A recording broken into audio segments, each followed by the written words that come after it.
बिस्मिल्लाहिर्रहमानिर्रहीम।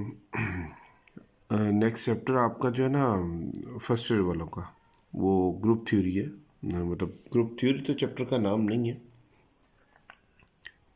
आपका जो चैप्टर नंबर 2 है फर्स्ट ईयर की मैथ्स का, इसका नाम है जी सेट्स, फंक्शंस एंड ग्रुप्स। ठीक है, मतलब 3 कैटेगरीज को हम डिस्कस करेंगे। सबसे पहले तो हम देखेंगे कि सेट क्या चीज़ है। तो बचपन से पढ़ते आ रहे हैं क्लास 4-5 से सेट के बारे में, लेकिन जनरली कॉन्सेप्ट क्लियर नहीं होता कि सेट है क्या चीज़। आप जनरली आम कॉमन लैंग्वेज में एक वर्ड यूज़ करते हैं कि यार फ़लाँ बंदे की मेरी सेटिंग है। वो बंदा मेरी बात सुनता है, मैं उसको कोई लेटर लिखता हूँ या उसको मैं कोई एप्लीकेशन लिख के देता हूँ, तो वो मेरी लेटर या एप्लीकेशन को कंसीडर करता है और उसका आंसर देता है। और मुझे मसलन मैंने एक साहब है, उनको एक एप्लीकेशन लिख के दी है कि हमारे इलाके में जो है ना वो सुई गैस का प्रॉब्लम है और वो सुई गैस के बड़े अफसर हैं, तो वो मेरी बात सुनते हैं। तो हम जनरली इसके लिए एक वर्ड यूज़ करते हैं कि यार उस बंदे के साथ ना मेरी सेटिंग है। तो सेटिंग से मुराद क्या है यहाँ पे? ठीक है, मतलब जनरली वर्ड तो यूज़ करें। सेट का मतलब होता है कॉरस्पॉन्डेंस है आपकी यहाँ पे उस शख्स के साथ या उस ऑफिसर के साथ आपकी क्या है, कॉरस्पॉन्डेंट। कॉरस्पॉन्डेंट का मतलब आपका कोई रिलेशन है उसके साथ। वो आपके अंकल हो सकते हैं, चचा, अपना कोई वाले साहब के दोस्त हो सकते हैं, कोई वैसे आपके किसी दोस्त के फादर हो सकते हैं। अब उसका यहाँ पे क्या ताल्लुक़ है? हम यहाँ पे नंबर सिस्टम पढ़ने लगे हैं, वहाँ पे हम सोशल लाइफ को स्टडी कर रहे होते हैं क्या। ठीक है, सेट का मतलब बुनियादी तौर पे चीज़ों को तरतीब में लगाना। तो अंकल के साथ आपकी सेटिंग से मुराद ये है कि आप अपनी चीज़ों को उनके साथ क्या करते हैं, मैनेज करते हैं। उनको आपने कॉल की, अंकल अस्सलाम वालेकुम, कैसे हैं आप? ठीक हैं, खैरियत से हैं, मेरा ये प्रॉब्लम है, इसको सॉल्व कर दें। वो कहते हैं ओके बेटा, हो जाएगा।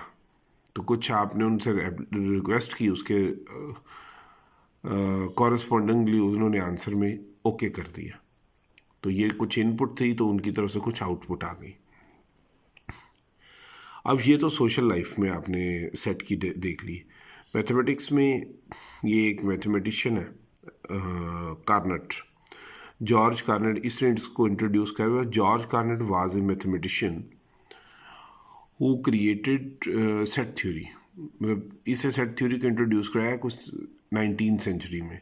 इससे पहले ये नहीं था कि कॉन्सेप्ट नहीं था, कॉन्सेप्ट ज़रूर था, लेकिन ऐसा कोई इतनी बड़ी साइंस के बारे में नहीं पता था लोगों को। ये ज़रूर पता था कि चीज़ों को तरतीब में लिखा जा सकता है। ठीक है, वो कहता है which was became a fundamental theory in mathematics. The modern study of set theory was initiated by George Cantor and Richard Dedekind in the 1870। इन लोगों ने मिलकर, या कह लें कि मतलब एक दौर था इनका 1870 में। मैं आपको थोड़ा सा इंट्रोडक्शन दे रहा हूँ कि असल में सेट थ्योरी है क्या, कौन लोग हैं इसको इंट्रोड्यूस करवाने वाले, और उनके माइंड में क्या चल रहा था कि इसको क्यों इंट्रोड्यूस करें। आज की दुनिया में इसको, सेट थ्योरी को, ग्रुप्स को, ये प्योर मैथमेटिक्स की साइंस में आती है और इसकी आज की दुनिया में बहुत ज़रूरत है। वो कहता है कि इन मतलब मैथमेटिक्स की फील्ड में, कंप्यूटर की फील्ड में ये बहुत यूज़ हो रहा है। इन 1870 वो कहता है कि earlier classes sets are discussed in our mathematical language.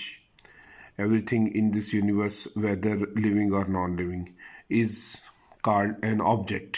आप देख लें, आपके बस ये मेरा पेन जो है नॉन लिविंग है, ये भी एक ऑब्जेक्ट है। और आपके घर में अगर आपने मुर्गी पाली हुई है तो वो भी आपकी क्या, एक या शेर पाला हुआ है, जो भी आप पेट रखते हैं, वो आपका क्या कहलाता है, ऑब्जेक्ट ही कहलाता है। तो लिविंग और नॉन लिविंग थिंग्स का सेट हो सकता है, इसका मतलब है।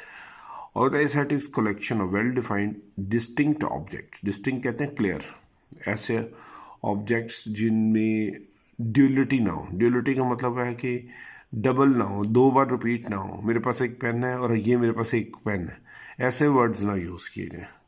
आई हैव ओनली वन पेन, ये जो मेरे पास सिर्फ एक पेन है ना, ये सेंटेंस यूज़ होगा बस। इसको मैं 2 बार रिपीट नहीं होता, देखिए जी मेरे पास ये एक पेन है तो मेरे पास ये एक पेन है और ये भी मेरे पास एक पेन है, नहीं, ऐसे नहीं हो सकता। एक ही पेन को आप 2 बार या 3 बार रिपीट नहीं कर सकते। कहता है well defined means to doubt about the collected objects. वो कह रहा है कि आपने नो डाउट कि जो वेल डिफाइंड का मतलब है, उसका मतलब क्या हुआ कि जो आपने कलेक्शन की है ना, जो भी आपने चीज़ें उठाई हैं उनमें डाउट नहीं है, ठीक है। और फॉर डाउट से मुराद है कि वो रिपीट नहीं होंगी या वो एग्जिस्ट करती हैं नहीं करती, ऐसा नहीं, करती ही हैं एग्जिस्ट बस। Set of intelligent students of A class में स्टूडेंट्स की तादाद लिमिटेड होगी और उनके अंदर जो स्टूडेंट भी इंटेलिजेंट होंगे वो भी लिमिटेड होंगे। Set of honest persons of A city, ये भी हर बंदा ऑनेस्ट नहीं है सिटी के अंदर, ठीक है, ये भी होगी बात। और वेयर एज, अब एक चीज़ ये जहन में रखिएगा कि ये बुनियादी तौर पे आपने जेनेरिकली बात बोल दी कि ये इंटेलिजेंट लोग जो हैं वो क्लास में पता ही होते हैं कौन से हैं और ऑनेस्ट कौन से, लेकिन ये वेल डिफाइंड नहीं है। अच्छा, इसमें मैं आपको बता रहा था कि ये जो आपके पास सेट ऑफ इंटेलिजेंट स्टूडेंट्स हैं of A class, basically class में 40 स्टूडेंट हैं और उसमें से 10 स्टूडेंट्स जो हैं वो बहुत अच्छा रिजल्ट देते हैं, तो हम कहेंगे यार ये हमारी क्लास के इंटेलिजेंट स्टूडेंट्स हैं। लेकिन समटाइम्स ऐसा भी तो होता है कि कुछ 5-6 स्टूडेंट्स और अच्छा रिजल्ट दे देते हैं नेक्स्ट मंथ में, तो वेल डिफाइंड तो नहीं हो सके। ऑनेस्ट लोग कौन से हैं? बहुत सारे ईमानदार लोग जो हैं वो शहर में मशहूर होते हैं और बहुत सारे ऐसे होते हैं जो मशहूर नहीं होते लेकिन वो बहुत ईमानदार होते हैं। तो इन दोनों ग्राउंड्स के ऊपर हमारे पास प्रॉब्लम ये है कि ये वेल डिफाइंड नहीं हो सके। डाउट क्रिएट हो गया ना, आपने ऊपर वर्ड यूज़ किया नो डाउट, कोई डाउट नहीं होना चाहिए, तो सेट ये आपके पास जो है नॉट वेल डिफाइंड हो गए, ठीक है। देखने में डिफाइंड ही थे, तो ये जो हम मैथमेटिक्स पढ़ रहे हैं इसको बेसिकली आप जनरली बोलते हैं प्योर मैथमेटिक्स, और इसमें भी एब्स्ट्रैक्ट आ जाता है। एब्स्ट्रैक्ट का मतलब छुपी हुई चीज़ें, तो इनको ज़रा डिफ़ाइन करना मुश्किल हो जाता है। तो जब डिफ़ाइन करना मुश्किल होगा तो ये वेल डिफ़ाइंड नहीं रहेंगी, ठीक है। तो आपके पास जो है ना सबसे अहम बात ये जहन में रखनी है कि जब तक चीज़ वेल डिफ़ाइंड नहीं होगी वो सेट की सेंस में नहीं आएगी। वो सेट की सेंस से मुराद है कि उसके जो मेंबर्स हैं वो क्लियर नहीं करेंगे, सेट को कर नहीं सकेंगे। There are set of students scored 95% in a class. अब क्लियर जुमला हो गया, जिन बच्चों ने 95 स्कोर किया, 95% किया।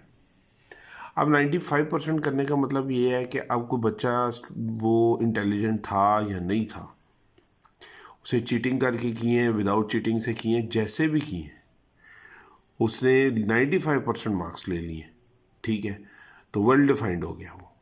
उसके जो रिज़ल्ट है उसमें हमें कोई डाउट नहीं अब क्रिएट हो सकता, उसकी उनकी तादाद में भी कोई डाउट नहीं। अगर 5 स्टूडेंट है 50 में से या 40 में से, तो वही वेल डिफाइंड है 95%। और दूसरी बात क्या है, set of persons 50 years old in A city, ये तो बहुत आसान काम है। 50 लोग ऐसे लोग जो शहर में जिनकी उम्र 50 साल से ऊपर है, आप आईडी कार्ड से वेरीफाई करते हैं और उनको साइड पे निकालें, इसमें डाउट नहीं। अब कोई बंदा कहे जी मेरी उम्र अभी 60 साल हो गई लेकिन, या मेरी 52 ईयर्स हो गई है, 52 ईयर्स हो गई लेकिन मेरे आईडी कार्ड पे गलत लिख, नहीं भाई, जो गवर्नमेंट के आपने डॉक्यूमेंट्स बनवाए थे उसमें आपने जो लिखवाया वही ही माना जाएगा, उससे आगे नहीं बात बनेगी। तो बस जो डिफाइन हो गया वही है, तो ये वेल डिफाइंड हो गया, ये चीज़ें वेल डिफाइंड है। आगे आपके पास बेटे ये आ जाता रिमार्क में कि collection must be quantitative not qualitative. हम क्वांटिटी की बात करेंगे, अभी क्वालिटी की तरफ नहीं जाएंगे, ये जहन में रखिए। यहाँ पे हमें नहीं पता कि जो 95% स्टूडेंट ने मार्क्स लिए हैं उनमें वो स्टूडेंट्स का बिहेवियर कैसा है, उनका कॉम्प्लेक्शन कैसा है, उनकी पर्सनैलिटी कैसी, ये चीज़ नहीं देखेंगे।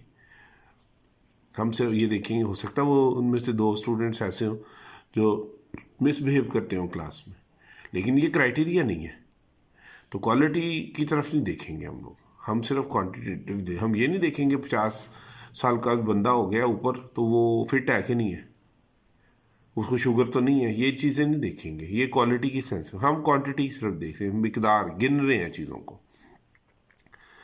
ये जॉर्ज कार्नेट जर्मन मैथमेटिशियन, उसकी उसने पिक्चर भी साथ दी हुई है। खैर ये एक अच्छी इंस्पिरेशन के लिए चीज़ें दी जाती हैं आगे आपको जहन में रहे कि आप जिस चीज़ को पढ़ रहे हैं वो बंदा कौन था, उसने क्या किया, उसकी क्या कारकर्दगी क्या थी, उसकी एफिशिएंसी क्या थी लाइफ की। एंड वो कहता है कि unordered collection of well-defined distinct different objects known as element or members is called set। देखें एक उसने बड़ी आसानी कर दी, अनऑर्डर्ड लाजमी नहीं कि 1 2 3 4 आपने सेट लिया हुआ एक, ठीक है। ये एक सेट है आपके पास, सेट के लिए ना हम ये करली ब्रैकेट्स को यूज़ करते हैं, ये ठीक है। और इसमें आप लिख देते हैं 1 2 3 4 और ये 5। ये कोई ज़रूरी नहीं है कि ये यूँ ही लिखा जाए, ठीक है। ये नंबर आप 2 3 4 5 1 भी लिख सकते हैं। तो यह वेल ऑर्डर्ड तो नहीं है, इसलिए उसने बाकी अनऑर्डर्ड है। अनऑर्डर्ड भी हो सकते हैं, कलेक्शन ऑफ वेल डिफाइंड, कोई नंबर रिपीट नहीं हुआ, कोई नंबर नहीं मैंने रिपीट किया, ठीक है, डाउट नहीं है किसी पे। सॉरी। और वो कहता है कि well defined distinct different objects, distinct different की कैटेगरी में आ गया। और वो कहता है कि नोन एज एलिमेंट्स और मेंबर्स, इसको हम एलिमेंट्स और मेंबर्स बोलते हैं। Is called set, generally we use capital letter to name sets. Sets के लिए हम जो नेमिंग देते हैं वो ABC बड़े लिखेंगे, and small letters to represent elements, symbol. दो बातें यहाँ तक पहले क्लियर कर लें। सेट, ये मेरे पास सेट है, ए सेट है, तो देखें इसको रिप्रेजेंट मैं कैपिटल ए से करूँगा और इसके जो मेंबर्स हैं ABC उनको हम स्मॉल से शो करेंगे। और अगर मैं कहता हूँ कि ए जो है, इस ए स्मॉल ए जो है वो कैपिटल ए का मेंबर है, उसे बिलोंग करता, तो ये सिंबल होगा। इसका मतलब होता है बिलोंग्स टू। बिलोंग्स टू इसका मतलब है कि इससे ताल्लुक़ रखता है, किससे, ए से, ठीक है। या हम ये कहेंगे कि ए एलिमेंट है किसका, ए का। इसे हम कहेंगे बी भी एलिमेंट किसका, ए का। और हम ये भी कहेंगे कि सी भी एलिमेंट है किसका, ए का। क्लियर होगी बात। तो symbol E stands for the phrase, वो कहता है इज एन एलिमेंट ऑफ और बिलोंग्स टू, ये मैंने क्लियर कर दी अभी आपको। और वो कहता है कि so E A x belongs to A is read as x is an element of A और x belongs to A. The statement x does not belongs to A is written as x is not belongs to A. अच्छा, इसमें next हम देख रहे थे कि वो कहता कि मसलन इस सेट में एक मेंबर D तो है ही नहीं है, तो मैं कह सकता हूँ D not belongs to A, मतलब ये बिलोंग्स टू का साइन डाल के इसके ऊपर यूँ कट डाल देना आपने, तो इसका मतलब है कि नॉट बिलोंग्स टू A, ठीक है। तो ये वो इसने यही बात डिफाइन की है कि the statement x does not belongs to A is written as x not belongs to A। Elements of a set are put into curly brackets, ये मैंने आपको बताया करली ब्रैकेट्स। अच्छा, इन करली ब्रैकेट्स के बारे में याद रखिएगा, ये क्लियर कर दूँ। सेट में 1 2 3 4 5 मेंबर्स शामिल हैं, 1 और 2 के दरमियान जितने नंबर हैं वो नहीं शामिल। जो नंबर्स यहाँ पे लिखे जाएंगे बस वही शामिल होंगे, इनके दरमियान वाला कोई नंबर इंक्लूड नहीं होगा, ये ध्यान में रखिएगा। यही इस करली ब्रैकेट की पहचान है कि सेट में जो डिफाइन कर दिए वही नंबर है, उनके दरमियान वाला कोई नंबर नहीं है, ठीक है। मतलब 1.1 1.2 2.1 3.2 4.6 ऐसा कोई नंबर नहीं आएगा। जो डिफाइंड है बस वही आ सकते हैं। आगे बता कॉमन मेथड्स आपके पास, वो कहता है यूज़ फॉर रिप्रेजेंटिंग सेट, 3 है जी आपके पास, जनरली हम आपके लेवल पे 3 ही पढ़ेंगे। वो कहता है कि जी डिस्क्रिप्टिव मेथड, डिस्क्रिप्टिव का उर्दू में बोलते हैं बयान किया गया, और वर्बल मेथड जो आप मुंह से बोल के बयान कर दें। एक है रोस्टर मेथड और टेबुलर मेथड। रोस्टर कहते हैं जिस तरह अटेंडेंस रोस्टर नहीं बनता, या आपका वो जो ये जो क्लास टीचर्स का जो रोस्टर बनता है, या किसी फैक्ट्री में कोई जॉब कर रहा है तो बाकायदा लिखा होता है कि इसकी ड्यूटी फलां डेट से कोई इतने बजे से इतने बजे तक होगी, फलां डॉक्टर्स का जैसा रोस्टर आता है हर एक ड्यूटी करने वाले का, उस फॉर्म में हो। और तीसरा सेट बिल्डर फॉर्म या बिल्डर मेथड, इसका मतलब आपने सेट को बिल्ड फॉर्म में बता देना है, ठीक है। मसलन मैं अभी इसकी एग्जांपल आपको भी दे देता हूँ सेट बिल्डर की, बाकी हम बाद में डिस्कस करते हैं। मतलब वो ये फर्स्ट 5 नेचुरल नंबर है ये, तो इसको हम यूँ भी लिख सकते हैं x such that x belongs to natural numbers, ठीक है। और हम इससे आगे बता देंगे कि ये जो x है ना आपके पास, जो x की वैल्यू है वो लेस देन इक्वल टू 5 है।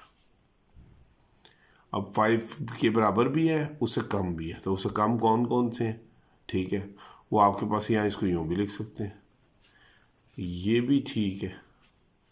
1 या 1 से बड़ा कौन है, ओके बता जो नेचुरल नंबर, तो 1 2 3 4 5 ही आएंगे। ये बिल्ट इन फॉर्म है, इसमें आपको सारे नंबर्स नहीं लिखने पड़ते। ये कंप्यूटर प्रोग्रामिंग में ये चीज़ बहुत ज़्यादा यूज होती है।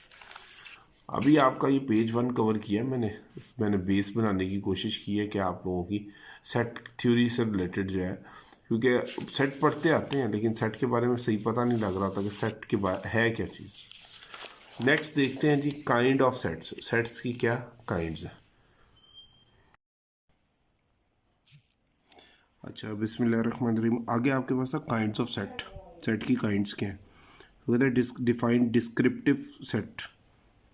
डिस्क्रिप्टिव मेथड जो आपका है वो क्या है सेट के लिए, describing a set in words is known as descriptive method. मैंने आपको बताया था डिस्क्रिप्टिव का मतलब होता है बयान करना। फॉर एग्जांपल वो कहता है a set of first 5 natural numbers. वैसे अगर लिखने में तो हम देखें तो आपको पता ही है वो ये होगा 1 2 3 4 5, लेकिन डिस्क्रिप्शन में इंग्लिश में हम लिख देंगे इसको। बी आपके पास है set of all vowels of English alphabet, वो AEIOU होते हैं ना, आपने सेट नहीं शो करना, उसको सिर्फ अपने वर्डिंग में कह देना सेट ऑफ ऑल इंटीजर्स। तो वैसे तो वो होता है 0 +-1 +-2 +-3 एंड सो ऑन, लेकिन अगर डिस्क्रिप्शन में बयान करना तो ऐसे करना। ये बात मैं माइंड में रखनी, मतलब अगर कहूँ कि क्लास में सेट ऑफ ऑल दो स्टूडेंट्स विच ऑब्टेन्ड 95% मार्क्स, तो बस वो इतनी बात लिखेंगे। अगर अदरवाइज़ अगर वो हमें पता हो कि वो 7 स्टूडेंट्स हैं तो हम प्रॉपर उनके 7 के नेम्स लिखेंगे। तो ये आपने डिस्क्रिप्शन की है। नेक्स्ट आपके पास है टेबुलर फॉर्म। टेबुलर फॉर्म मैंने आपको बताया था रोस्टर बनता है ना, जिस तरह पूरा वो बाकायदा चीज़ों को लिख दिया। वो कहता है कि by writing the elements of the set within brackets is known as tabular form. For example A set of first 5 natural numbers 1 2 3 4 5। B set of the vowels of the English alphabet AEIOU, ऊपर हमने description में दिया, नीचे हमने उसको tabular form में दिया। Z is the set of all integers 0 +-1 +-2 +-3 and so on. उधर हमने जस्ट स्टेटमेंट में लिख दिया था। तो इसमें जो टेबुलर फॉर्म है उसमें क्लैरिटी ज़्यादा होती है, ठीक है, और कंपैरेटिवली डिस्क्रिप्टिव के। लेकिन डिस्क्रिप्टिव शॉर्ट वे है और ये थोड़ा सा इसमें थोड़ी एक्सप्लेनेशन ज़्यादा देनी पड़ती है। बहरहाल आगे वो कहता है आपके पास set define set builder method by stating common properties या properties of the elements present in the set. For example वो होता है x belongs to x such that x belongs to natural number. इस साइन का मतलब क्या है, इसका मतलब है एंड, इसका मतलब क्या होगा एंड, और इस साइन का मतलब क्या होगा और मीन्स या। देखें A is equal to x such that x belongs to natural number और and x is less than equal to 5। इसका मतलब x 5 भी है और 5 से कम भी है। लेस देन इक्वल का साइन का मतलब क्या होता है, अच्छा ये भी कन्फ्यूजन है कि सर ये वाला जो साइन है ना इस तरह डालना चाहिए या इसको इस तरह करना चाहिए। तो ये दोनों ही ठीक है, कोई प्रॉब्लम नहीं है, जनरली बुक्स में ऐसे यूज़ किया जाता है। तो ये इसका मतलब होता है जिस तरफ इसका फेस बंद होता है वो लेसर फॉर्म होती है और जिस तरफ ये ओपन हो उसको क्या बोलते हैं ग्रेटर फॉर्म। तो यहाँ पे उसने क्या x less than equal to 5 का मतलब 5 भी और 5 से कम भी, और किससे बिलोंग करता है x नेचुरल नंबर। तो इससे पिछला वाला 4 होगा, उससे पिछला वाला क्या होगा 3, उससे पिछला वाला 2 और उससे पिछला वाला 1। नेचुरल नंबर स्टार्ट ही 1 से होते हैं। A set of first 5 natural numbers. इससे B set of all vowels of English alphabets. तो b is equal to x such that x is vowel of English alphabets का क्या ये वोवल है। Similarly z आपके पास है x such that x is an integer, तो z is set of all integers. अब देखें इंटीजर्स को आप ने इसी तरह एक्सप्लेन कर दिया सेट बिल्डर फॉर्म में कि x इज़ एन इंटीजर, क्योंकि इंटीजर जो है वो ला महदूद हैं या इनफाइनाइट हैं, तो उनको आप कोई इधर एक प्रॉपर फॉर्म में शो नहीं कर सकते। वैसे भी बिल्डर है तो बिल्डिंग फॉर्म में ऐसी फेज़ नहीं आपको मिलेगी, क्योंकि बाउंड्री लगती नहीं है। ठीक है, ये बात ज़हन में रहे। बस इसी तरह ही एक्सप्लेन किया जा सकता है, ये एक्सिस वॉवल्स को भी इसी तरह ही एक्सप्लेन किया जा सकता है। ये माइंड में रखिएगा कि हर शक्ल ऐसी नहीं बनेगी, ये बताने का मकसद था मेरा। और रिमार्क में कि A x such that x belongs to natural number and x less than equal to 5 can be written as axis, ये स्लैश डाल दें। इस स्लैश का मतलब ये होता है such that x belongs to natural number and x less than equal to 5, वो एक ही बात है। ऐसे लिखा हो या ऐसे लिखा हो, एक ही बात। ये सिंबल्स हैं, ये हो गई, 2 डॉट्स हो गए, इसका मतलब है सच दैट। नेक्स्ट आपके पास है क्वेश्चन नंबर 4 में, वो कहता है कि define null set and explain with example. Null set मतलब जिसके अंदर कोई एंट्री नहीं है। So with no element is called null और an empty set denoted by, आपके पास क्या, ये आपने ब्रैकेट के अंदर खाली लिख देना। अब ये मत कीजिएगा कि आप ये खाली लिख के उसके बीच में 5 भी डाल दें, वो गलत हो जाए। मतलब ऐसे नहीं लिख सकते आप, यूँ लिख के यूँ भी लिखें और ये लिख दें, ये गलत हो जाएगा। ठीक है, या इस तरह एम्प्टी शो करते हैं, या इस तरह ये साइन को लाजमी नहीं है कि आप इसको यूँ भी बनाएं, आप इसको यूँ भी बना सकते हैं और इसको यूँ भी, और कुछ लोगों ने इसको यूँ भी लिखा होता है, तो एक ही बात है इसकी। फॉर एग्जाम्पल, वो कहता है set of all donkey's having Holmes on their heads, अच्छा हॉर्न्स ऑन देयर सेट, तमाम डोंकीज जो हैं उनके सरों के ऊपर क्या है, सींग है, और वो खाली है, ऐसा तो मुमकिन ही नहीं है। ये तो मिसाल ही बनी हुई है ना कि जो गधे के सर पर सींग वो नहीं होते, तो वो एम्प्टी है। और set of odd integers between 1 and 3, 1 खुद एक ऑड इंटीजर और 3 भी एक और, इसके दरमियान जो इंटीजर आता है वो 2 है। 2 is not a odd integer, वो तो 2 पे डिवाइड होता है कंप्लीट, 3 पे डिवाइड नहीं होता।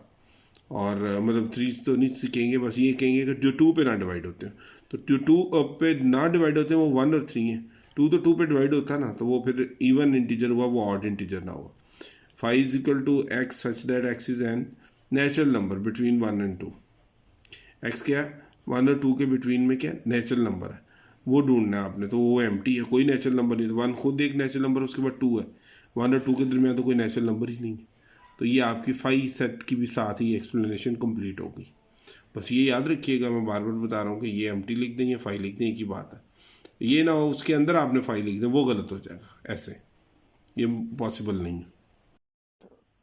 अच्छा, इसमें नेक्स्ट आपके पास है कि define order of a set, set का ऑर्डर क्या चीज़ होती है। ठीक है, वो कहता है कि number of elements present in A set is called order of a set, कि कितने आपके पास नंबर ऑफ एलिमेंट्स मौजूद हैं, वो आपका क्या कहलाएगा, ऑर्डर ऑफ सेट। मसलन एग्जांपल है आपके पास, फॉर एग्जांपल ए सेट आपके पास 5 6 7 और एन बिलोंग, आपके पास इधर बताना कि आपने n stand for number of elements किसके, ए के, और आप इसको कह सकते हैं ऑर्डर ऑफ ए। सिंबल में इसको एन ऑफ ए भी बोल सकते हैं, ओ ऑफ ए भी बोल सकते हैं। ओ स्टैंड फिर ऑर्डर, ओ स्टैंड किसके लिए, ऑर्डर के लिए। वो इक्वल टू 3 कितने हैं जी, 3 मेंबर्स हैं इसके पास। अगर इसमें 5 होते, 5 6 7 8 9 होता तो हम इधर 5 लिखते। That is order of the set A is 3। ठीक है, इसे नेक्स्ट वो कहता है रिमार्क में कि इन set orders mean size of the set, कि साइज, सेट का साइज़ कितना है। तो जो सेट का साइज़ है ना, वो फाइनाइट भी हो सकता है और इनफाइनाइट भी हो सकता है। Better name for this is cardinality. The cardinal number of a set A is the number of elements in the set, that is n of A। number of sets of A कितने हैं, वो इसकी क्या कहलाएगी, cardinality या cardinal number. ठीक है, तो ये आपने ज़हन में रखना है कि आपने जो नंबर ऑफ़ एलिमेंट्स बताने होते हैं वो असल में आप ऑर्डर ऑफ सेट बोल रहे हैं, और उसी को हम कार्डिनलिटी या cardinal number of a set बोलते हैं। अच्छा, ये मैं आपको बता रहा था इसकी कि कार्डिनलिटी। अच्छा, कार्डिनलिटी का मतलब जो है ना, वो भी ज़हन में रखिए, इसको बोलते हैं बड़ापन, कि कोई चीज़ कितनी ग्रेटेस्ट है। वो आप देखते हैं ना, इसके अंदर 3 एलिमेंट्स है, तो आप इसकी कार्डिनलिटी बता रहे हैं कि ये कितना है अपने अंदर। जो अगर एक सेट जो है उसके एलिमेंट 3 है और एक सेट में पास है उसका एलिमेंट्स है 5, तो हम कहते हैं ना कि सेट ए की कार्डिनलिटी जो है वो 3 है और सेट बी की कार्डिनलिटी क्या 5 है, तो इसका मतलब वो ग्रेटर है ए से। कौन सेट बी ग्रेटर होगा ए से? मींस कि आप किस सेट्स में कंपैरिजन के लिहाज से क्वांटिटी को, नंबर ऑफ एलिमेंट्स की क्वांटिटी के लिहाज से आप जो कंपैरिजन करेंगे वो क्या कहलाएगी? कार्डिनलिटी कहलाएगी। और डिफाइन सिंगलटन सेट, सिंगल से वर्ड निकला है singleton set. A set having only one element is known as singleton set. For example आपके सामने है a set of natural numbers between 1 and 3, 1 और 3 के दरमियान जो आपके पास नंबर आएंगे उनकी बात हो रही है। नेचुरल नंबर्स 1 और 3 के दरमियान में अगर देखें तो कौन है? सिर्फ 2 है। तो उसको लिखने का तरीका क्या है? एक तो उसने ये लिख दिया, डिस्क्राइब कर दिया। सेट बिल्डर फॉर्म में आपके सामने ये है कि x such that x belongs to natural number, और एंड एक्स क्या है? ग्रेटर देन 1 होगा, लेस देन 3 होगा, तो इसका मतलब है वो 2 ही होगा दरमियान में। उसको हम उसमें रोस्टर या टेबलर फॉर्म में यूँ लिख देते हैं कि उसकी एंट्री लिख देते हैं वो 2 है। तो आप तीनों तरीक़ों में से कोई कैसे एक भी तरीके से शो कर दें, कोई इशू नहीं है। सिंगलटन का मतलब बस ये है कि एक एंट्री रखने वाला सेट, वो 2 भी आ सकता है, 5 भी आ सकता है, 1 भी आ सकता है। डिफाइन फाइनाइट सेट, वो कहता है कि आपके पास फाइनाइट सेट नाम से ज़ाहिर है कि जिसके अंदर नंबर ऑफ एंट्रीज क्या होंगी? Limited. Set with countable elements, के उसके एलिमेंट्स को आप काउंट कर सकते हैं। और finite elements is called finite set. For example A belongs to A is equal 1 2 3 up to 99, तो बी इज इक्वल टू किसके आपके पास है? -1 से 0 और 0 से 1 एंड पॉजिटिव 500 और नेगेटिव 500, ये भी लिमिटेड है। और सैटरडे संडे का सेट आ गया। Set of days starting with S, वो भी आपके पास लिमिटेड है। तो ये तमाम एंट्रीज लिमिटेड थी, इसलिए इसको इनको बोलेंगे हम सेट ऑफ फाइनाइट नंबर्स का ये सेट आ रहे हैं सारे। आपके पास है define infinite number of set. याद रखें जिस जो सेट स्टार्ट जिनका हो और एंड भी हो उनको हम कम्प्लीटली बाउंडेड सेट भी बोलते हैं। तो ये बाउंडेड सेट भी हैं, ठीक है। इसका लोअर बाउंड 1 है और इसका अपर बाउंड क्या 99, मतलब कह लो कि लोअरली ये कहाँ पे है? स्टार्ट हो रहा है 1 से और एंड कहाँ पे हो रहा है? 99 पे। खैर ये आगे की बातें हैं, अभी इसको मैं ज़्यादा डिटेल में नहीं जा रहा, फिर वो सुप्रीमम इन्फिमम भी आएगा। आगे देखें डिफाइन इनफाइनाइट सेट। वो कहता है कि सेट विद अनकाउंटेबल एलिमेंट्स और an infinite elements is called infinite set. For example natural numbers का सेट है set of all natural numbers. A के आपके पास है 0 1 0 2 4 6 and so on. E set of even number कभी ख़त्म नहीं होगा। नेचुरल नंबर्स का स्टार्ट पता है, कभी एंड नहीं आएगा। बी आपके पास है x such that x belongs to real numbers, and कहता है एक्स क्या 0 से बड़ा और 1 से छोटा है। आप इनके दरमियान में जितने नंबर हैं उनको कभी भी डिफाइन नहीं कर सकते। मसलन आप कहते हैं 0.1, तो उससे अगला वाला नंबर 0.01, उससे अगला वाला 0.001, उससे अगला वाला कोई आप बोल दें 0 और 1 के बिटवीन वाला, वो कभी ना ख़त्म होने वाला सिलसिला आएगा। Set of all real numbers between 0 and 1, ठीक है। तो रियल नंबर, हाँ इंटीजर कहते हैं तो कोई भी ना होता 0 और 1 के बिटवीन में, लेकिन रियल नंबर्स तो इनफाइनाइट है, रैशनल भी और इरेशनल भी है।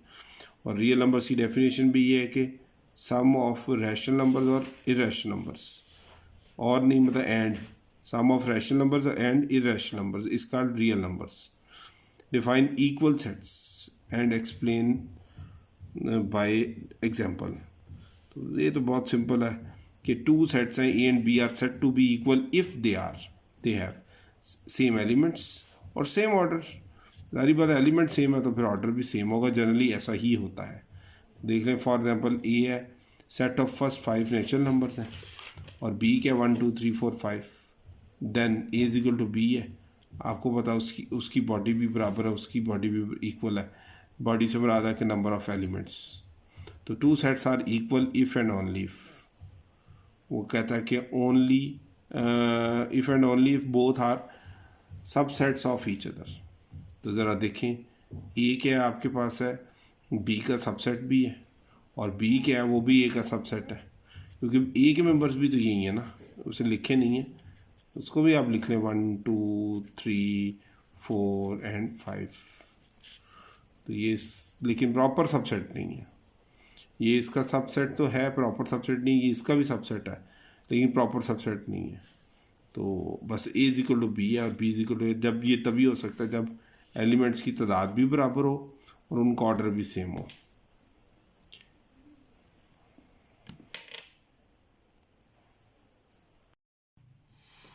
अच्छा, नेक्स्ट क्वेश्चन बेटे आपके पास है क्वेश्चन नंबर 10 की डिफाइन 1-to-1 कॉरस्पॉन्डेंस, और इसको हम 1-1 कॉरस्पॉन्डेंस भी लिखते हैं। इसको उर्दू में बोले तो हमने बोलते हैं आमने सामने, face to face. Where are two sets A and B have 1-to-1 correspondence if each element of A can be paired with one and only one element of B. Each element of B can be paired with one and only one element of A. मतलब यहाँ तो आप A से B की तरफ चले जाएं या B से A की तरफ जाएं, तो कॉरस्पॉन्डेंस 1-1 की होनी चाहिए। ये क्या चीज़ है ये ज़रा समझ लें। फॉर एग्जांपल वो कहता है आपके पास एक सेट है ABCD, ठीक है, और इसी तरह आपके पास है alpha beta gamma and theta. तो इधर कहने का उसका पर्पज़ ये है कि ए की वैल्यू ए एज ए अगर इनपुट है तो उसका आउटपुट अल्फ़ा होगा, अगर बी इनपुट है तो उसका आउटपुट बीटा होगा, अगर सी इनपुट है तो उसका आउटपुट गैमा होगा, और डी इनपुट है तो उसका आउटपुट क्या होगा, थीटा। आपको ये पता होना चाहिए कि अगर हम किसी भी फंक्शन के अंदर ए बी सी डी को पुट करेंगे तो आंसर्स क्या आएंगे, alpha beta gamma and theta. जो ए बी सी डी हैं ये इनपुट्स हैं, इनको डोमेन ऑफ द फंक्शन बोलते हैं, और ये जो आंसर्स आते हैं इनको रेंज ऑफ द फंक्शन बोलते हैं। और वो कहता है कि have here A and B have 1-to-1 correspondence like this one के सी अहमद वासिफ सलीम तलहा।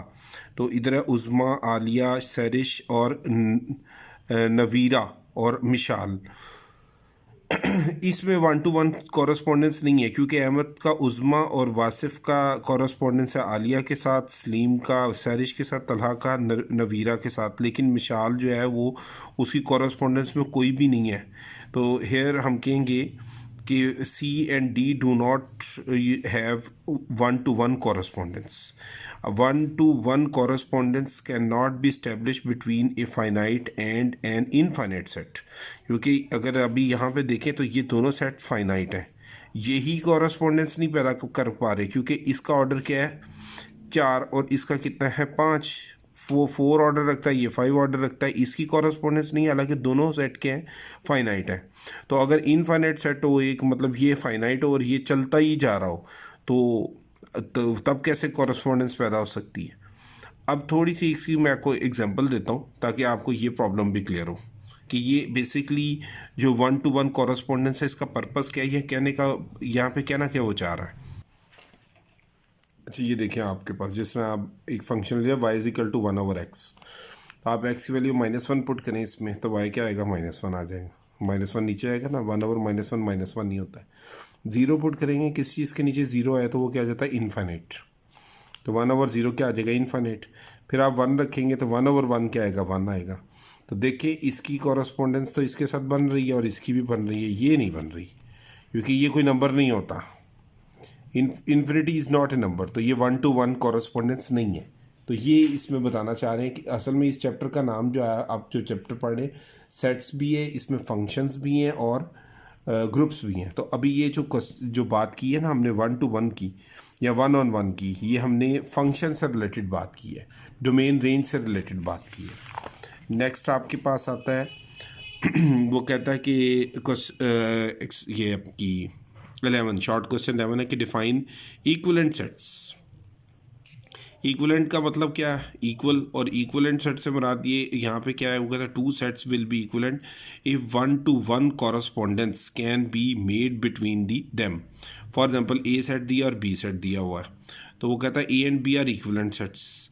अगर कब इक्विवेलेंट होंगे, जब आपका ए इक्वल टू 2 आ जाए, एफ इज इक्वल टू 4 आ जाए और जी इज इक्वल टू 6 के आ जाए।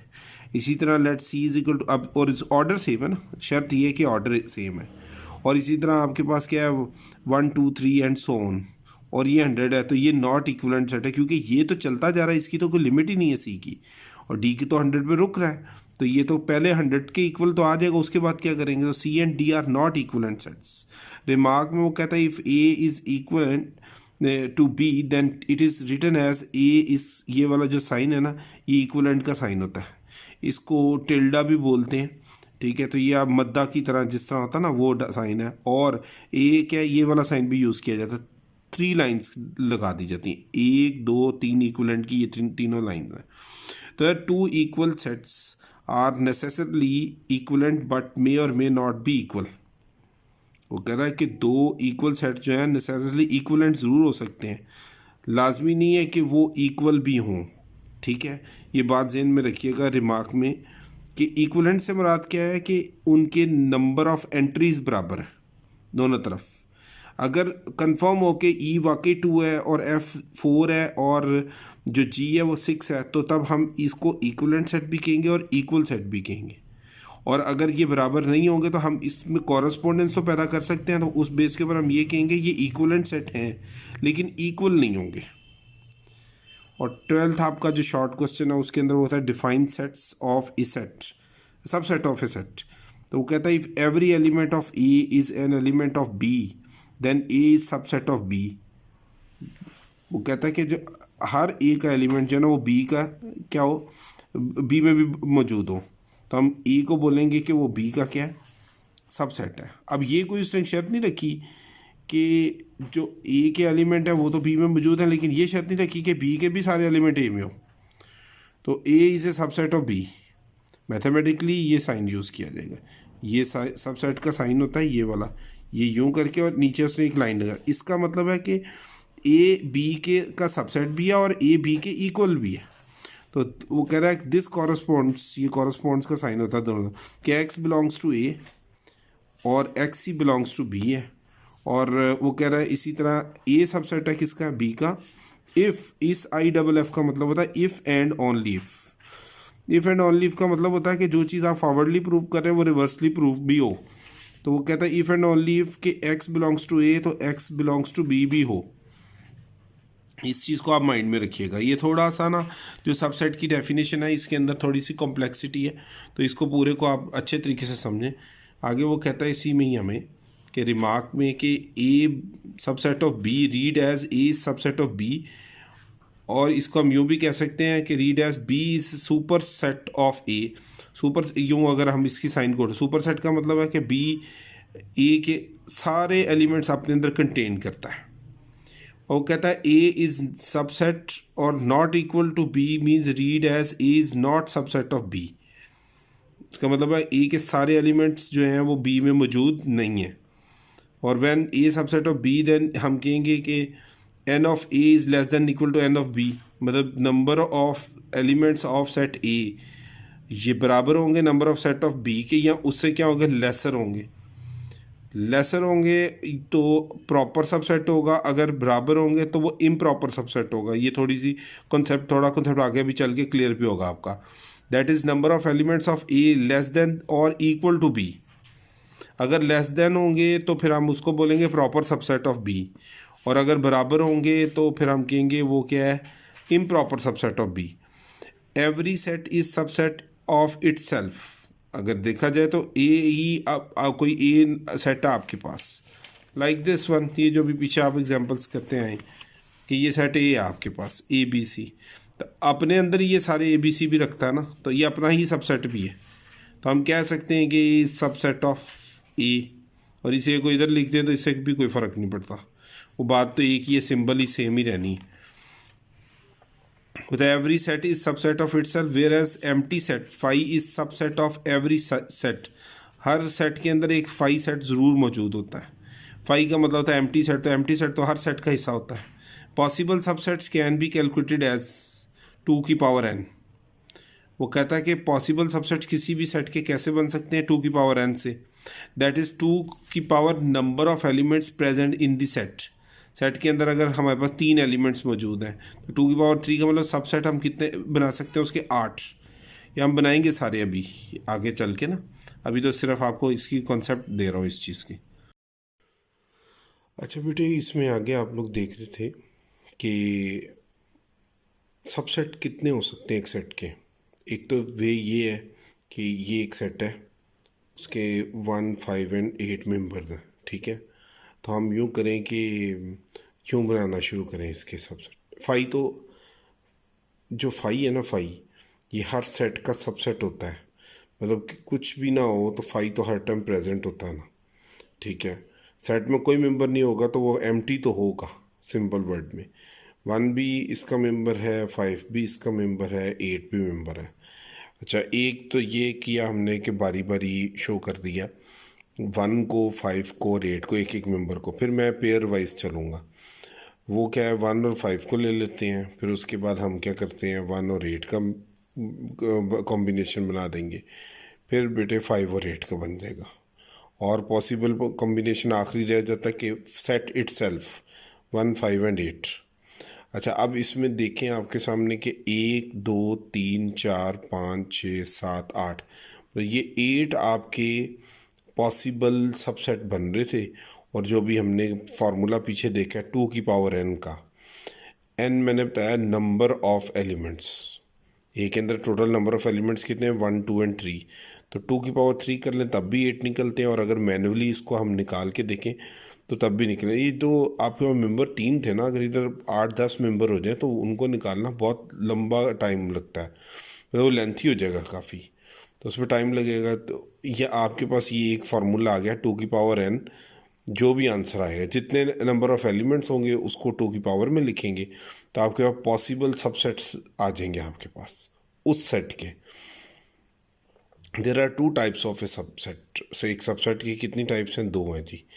एक प्रॉपर सबसेट है और एक है इम्प्रॉपर सबसेट।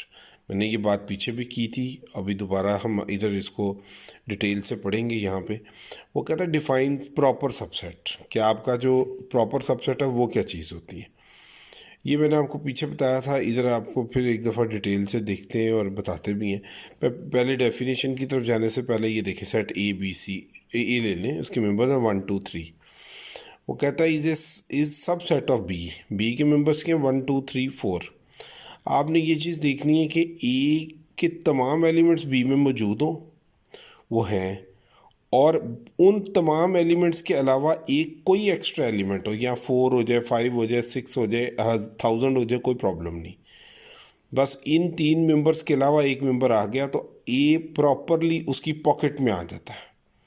तो हम इस केस में मसला लाइक ये इस तरह ही है एग्जांपल, कि ये आपके पास ए था और ये साइज़ था, और बी जो है ना उसका साइज़ है ये, और ए के मेंबर्स बी में मौजूद हैं सारे, तो हम यूँ लिख सकते हैं इसको, यूँ ए लिखा बीच में और बी ये बाहर आ गया उसके। बी ने उस ए को, बी जो है मुकम्मल तौर पे क्या कर रहा है, ए को अपने अंदर कंटेन करता है।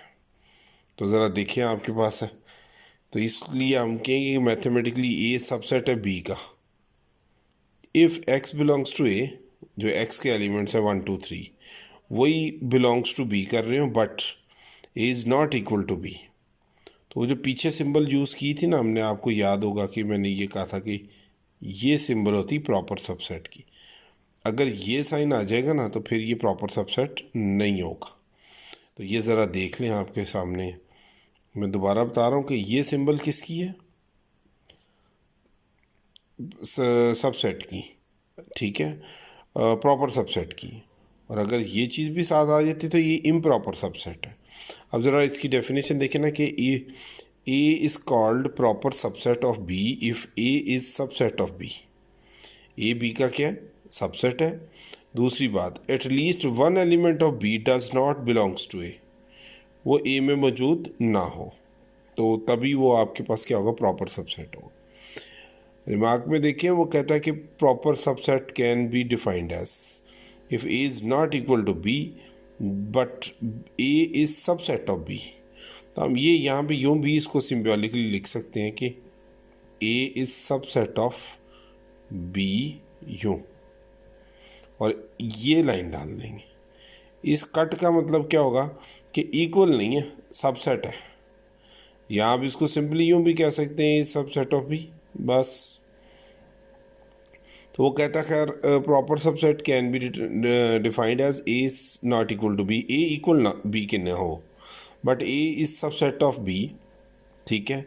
और all the subsets of any set except the set itself are its proper subset. Check कर लें, आप ऊपर आ जाएं अभी इसी एग्जांपल में। ये भी इसका प्रॉपर सबसेट है, 1 भी ए का प्रॉपर सबसेट है, 5 भी, 8 भी, 1 5 भी, 1 8 भी। यहाँ तक आप 1 5 1 8 5 8 ये 1 2 3 4 5 6 7 इन 7 प्रॉपर 7 सबसेट्स को आप देख लें, वो ए से छोटे हैं, तो हम कहेंगे कि ये ए के सब के हैं, प्रॉपर सबसेट है।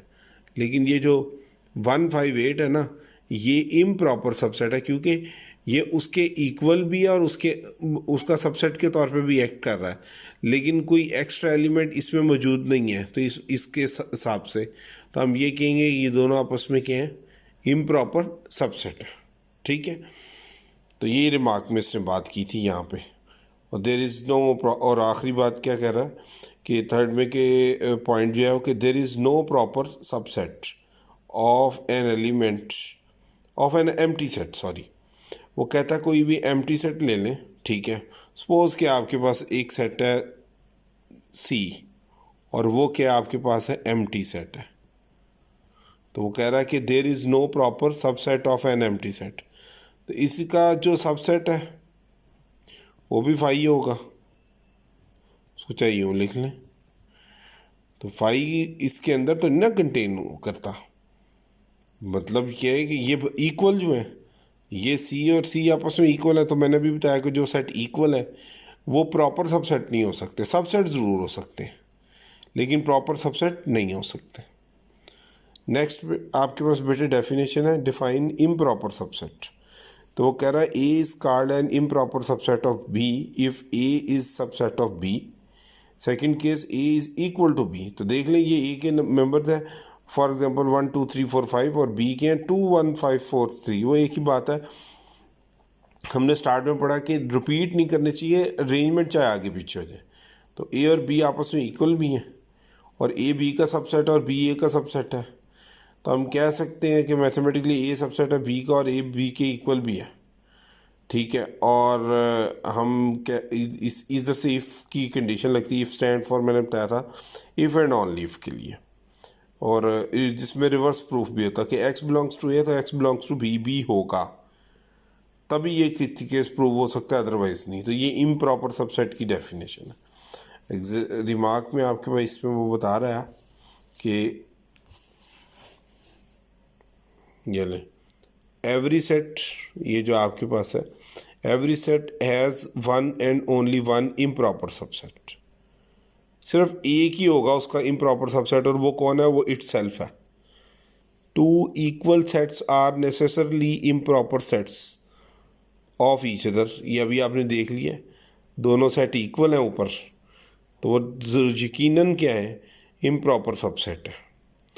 Two equal sets are necessarily improper subsets of each other. वो कह रहा है ज़रूरी तौर पे या यकीनी तौर पे वो एक दूसरे के क्या इम्प्रॉपर है, क्योंकि दोनों ए बी का और बी ए का सबसेट भी, और इन सबसेट को क्या बोलेंगे, इम्प्रॉपर सबसेट्स। और वो कहता है सिंबल ये वाली सबसेट की भी, और जिसमें इक्वल का साइन भी साथ आ रहा है, is always use if there is no distinction about proper and improper subset. वो कह रहा है कि ये तब आप इस्तेमाल करेंगे मैथमेटिक्स को करते वक्त जब प्रॉपर और इम्प्रॉपर को अंडर स्टडी नहीं रखेंगे, फ़र्क नहीं रखेंगे, हम बराबर एक जैसे ही समझेंगे, सेट को प्रॉपर भी समझेंगे और इम्प्रॉपर भी समझेंगे, तब तो ये आप सिंबल यूज़ कर सकते हैं, ये अदरवाइज़ नहीं कर सकते। मतलब आपको उसने इधर क्या दे दिया है, फ्री हैंड दे दिया है इस लाइन के अंदर। फॉर एग्जांपल वो कहता है ए 1 2 3, देन प्रॉपर सबसेट्स क्या है इसके जी, एक तो एम्प्टी है, एक 1 मेंबर होगा, एक 2 होगा और एक क्या होगा, 3 होगा। फिर 1 2 हो गया, 1 3 हो गया और 2 3 हो गया। तो वो कहता है कि खैर ये तो ऐसे, ये इसके सारे के सारे क्या है, प्रॉपर, और इम्प्रॉपर क्या होगा, सिर्फ 1 2 3 जो इटसेल्फ होगा। 3 मेंबर तक काउंट कर ले, 1 2 3 4 5 6 7 और ये 8, 2 की पावर 3 मीन्स 8 ही बनते हैं। नेक्स्ट आपके पास बेटे आ जाता है कि define power set, of a set, एक सेट का पावर सेट क्या चीज़ है? तो वो कहता है collection of all possible subsets of set A is called power set of A. वो ए का क्या कहलाएगा? पावर सेट कहलाएगा। देखें वो कहता है कि दोबारा सुन लें कि collection of all possible subsets of A is called power set of A. अच्छा, मतलब ये जो आपके पास ये सबसेट्स बने हैं, ये सारे के सारे 8, इनको एक और सेट के अंदर लिख लिया जाए तो ये क्या कहलाएंगे? पावर सेट कहलाएंगे। देखें फॉर एग्जांपल ए है 2 4, तो आपके पास जो इसकी का पावर सेट होगा, एक 5 आता है सबसेट, एक 2 आता है, एक 4 आता है, एक 2 4 आता है। तो देख लें 1 2 3 4, 2 की पावर कितनी होगी? 4। 2 मेंबर्स है ना, 2 की पावर 4 मीन्स, सॉरी 2 की पावर 2 मेंबर्स है ना, तो 2 की पावर 2 मीन्स 4। तो ये देख लें 1 2 3 4, 4 सबसेट आ गए इसके। उसमें से 1 2 और 3 ये प्रॉपर सबसेट है, और ये क्या है? Improper subset. ठीक है, तो इसी से रिलेटेड रिमार्क भी है कि power set of A is notation for power set of a set A. ये जो पी ऑफ ए लिखा है इसका मतलब है power set of A is notation. P stand for power और ए स्टैंड क्या है? ए का मतलब क्या है कि जो भी सेट है वो यहाँ पे लिख दिया जाएगा। बी भी आ सकता है, सी भी आ सकता है, जो सेट भी होगा। फिर उसने क्या एन पी ए का मतलब क्या है? एन नंबर आ गए, पी पावर सेट ए के, तो 2 की पावर क्या लिख दिया उसने? N A. ब्रैकेट में एन ए का मतलब number of elements in power set of set A. जो आपका सेट ए है ना, उसके बारे में वो कह रहा है कि number of elements in power set of set a. Set जो पावर सेट ऑफ ए है ना, उसके अंदर नंबर ऑफ एलिमेंट्स कितने मौजूद हैं। अब ये बात को अंडरस्टैंड कीजिएगा, ए के सेट ए वो और चीज़ है, और पावर सेट ऑफ ए का मतलब है कि ऑल पॉसिबल सबसेट्स ऑफ ए, उनकी तादाद। जैसा अभी आपने देखा था 2 और 4 सेट था, उसका जो पावर सबसेट था, अपना पावर सेट था, उसके अंदर टोटल एलिमेंट कितने बन रहे? 4। वो 4 की बात हो रही है, उन 4 की ये बात हो रही है यहाँ पे। ये वाले जो है ना, अभी आपको मैं दिखाता हूँ, पीछे आप अभी करके हैं। ये देखिए 1 2 3 4, ये आपका एन है, क्योंकि ये सेट ए के पॉसिबल सबसेट हैं और ये पावर सेट ही ये मिलके बनाते हैं। तो इनकी तादाद इस टाइम कितनी है? 4। ठीक है, नेक्स्ट में वो आपको बता रहा है इसी में कि n A is equal to number of elements of A, कि ए के अंदर टोटल नंबर ऑफ एलिमेंट्स कितने मौजूद हैं। बस ये याद रखना आपने।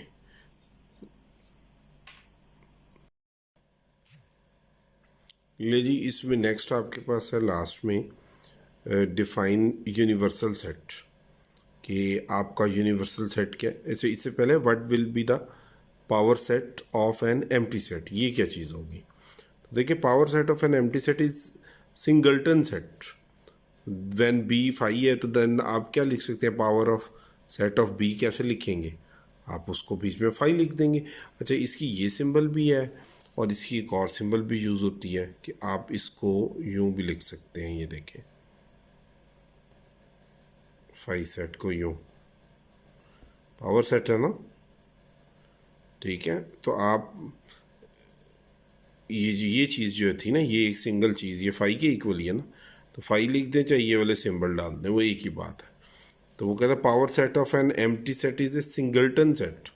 सिंगल्टन का वर्ड निकला सिंगल से, 1 एलिमेंट, तो बी का एलिमेंट भी 5 है, तो उसका जो पावर सेट होगा वो भी 5 देगा। ऑल पॉसिबल सब सेट होते हैं ना, तो वो एक ही है और वो 5 है खुद, और कोई भी नहीं है। Define universal set. Universal set का मतलब क्या है? यूनिवर्सल तो वैसे आमतौर पे वो चीज़ होती है ना जो हर चीज़ पे एप्लीकेबल हो। तो यहाँ पे ये यूनिवर्सल सेट है, ज़रा इसको जी, ये इसमें वो कहता है कि the super defined universal set में कि the super set of all the sets under discussion is called universal set. आपके पास जितने भी सेट हैं जो अंडर डिस्कशन है, ये बात ज़हन में रखिएगा, वो तमाम सेट जिनको आप अंडर डिस्कशन रख रहे हैं उनमें एक ऐसा सेट हो जो अपने अंदर बाकी तमाम सेट्स को कंटेन करता हो जनरली, ठीक है, कंटेन करे तो उसको हम क्या बोलेंगे, super set of all these sets under discussion. मतलब समटाइम्स ऐसा भी होता है कि सारे एलिमेंट्स उसके मेंबर होते भी हैं और नहीं भी होते, लेकिन उस सेट को आप क्या कर लेते हैं, सबसे बड़ा सेट मान लेते हैं। आप सिंपल वर्ड में ये कहिए कि वो सेट जिसको हम तमाम सेट्स में सबसे बड़ा सेट माने उसको हम सुपर सेट या यूनिवर्सल सेट बोलेंगे। For example Z is universal set when discussing natural numbers को, and Z stand for integers को।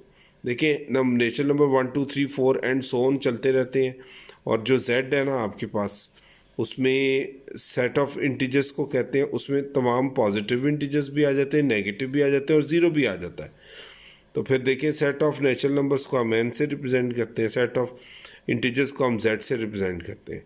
तो इसमें तो 0 1 2 3 4 5 एंड सो ऑन है राइट साइड पे, पॉजिटिव साइड पे, और 0 -1 -2 -3 लेफ्ट साइड पे। तो ये बड़ा सेट है z कंपैरेटिवली नेचुरल नंबर्स के।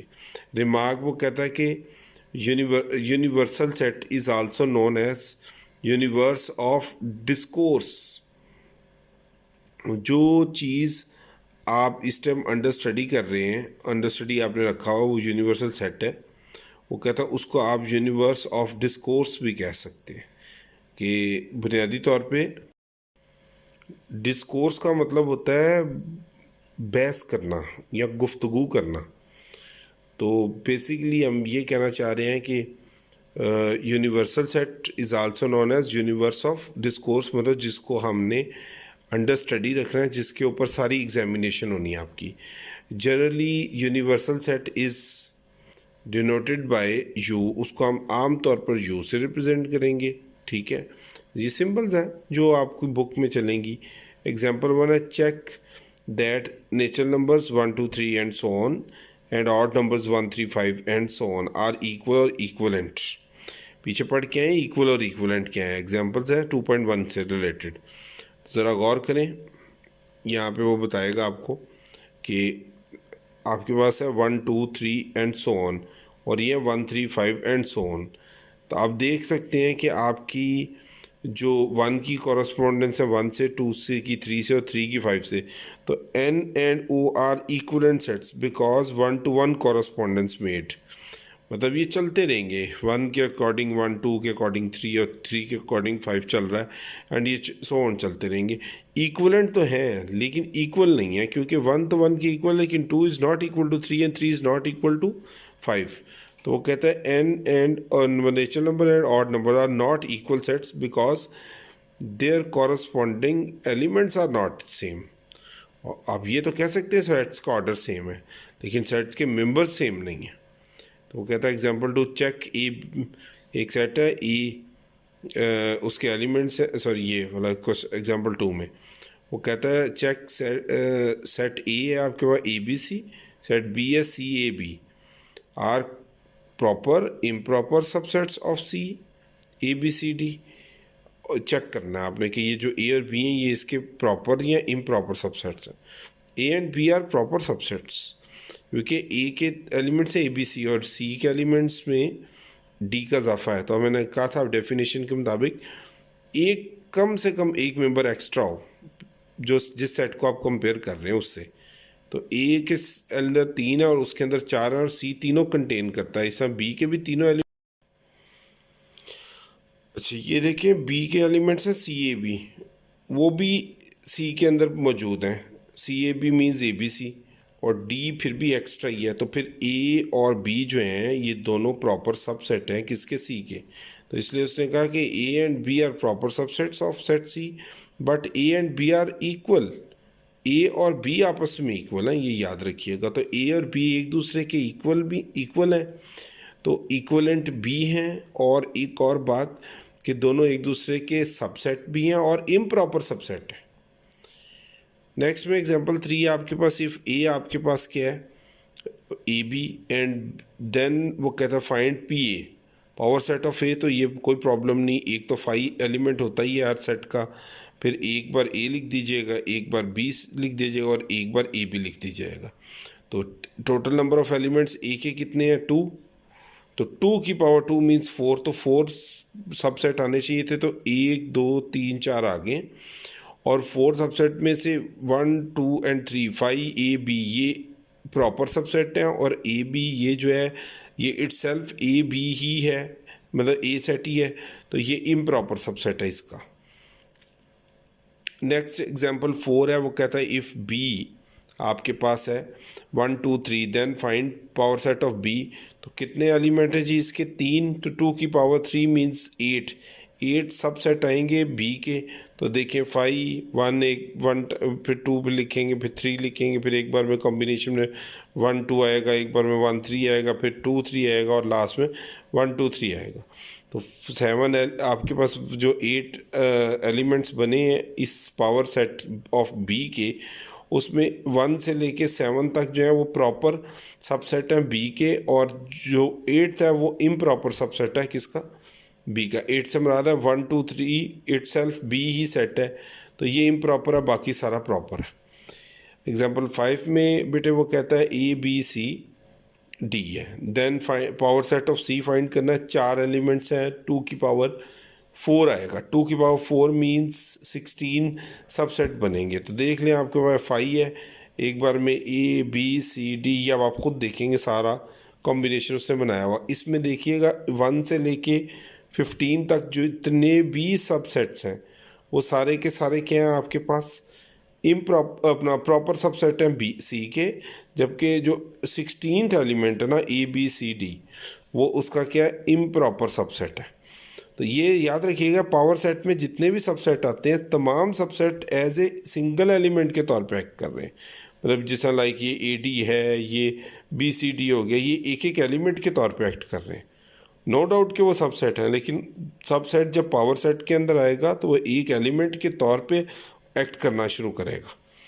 तो लास्ट आपके पास है एग्जांपल नंबर 6, वो कहता है कि if D of A D if D is equal to A then find power set of D. तो देखिए एक 5 होगा खुद और एक ए होगा, इसके अलावा कोई नहीं हो सकता।